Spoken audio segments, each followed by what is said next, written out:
In today's video, I'm going to teach you how to copy databases to another page in Notion.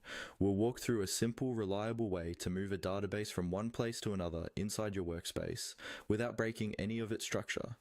This is really useful if you've built a database you like and want to reuse it in another project, another dashboard, or a different area of your notes.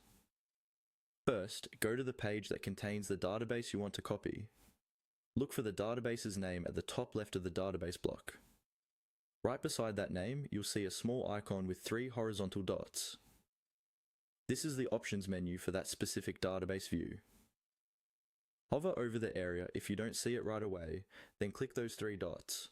You don't need to change anything in the menu here. The goal is just to make sure your cursor focus is on the database so Notion knows what you're working with. Now that the database is selected, you're ready to copy it. On your keyboard, press Ctrl+C if you're on Windows, or Command+C if you're on a Mac. This keyboard shortcut will copy the entire database block, including its properties, views, and layout. You won't see anything change on the screen, but in the background, Notion has stored that database on your clipboard, ready to be pasted somewhere else.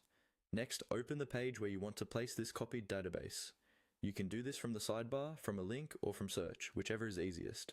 Once you're on that destination page, scroll to the spot where you want the database to appear. Click once so your cursor is in an empty area of the page, usually on a new line, to make sure Notion knows exactly where to insert it. With your cursor in place, press Ctrl+V on Windows or Command+V on a Mac. Notion will paste in the database you copied.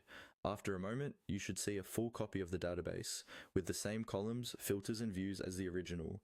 Sometimes Notion may show you a small notification or prompt after pasting. If you see a pop-up that isn't relevant to your layout, or you simply don't need it, go ahead and click Dismiss to clear it and keep your page clean. And that's it. You've successfully copied a database from one page to another in Notion using just a few quick steps.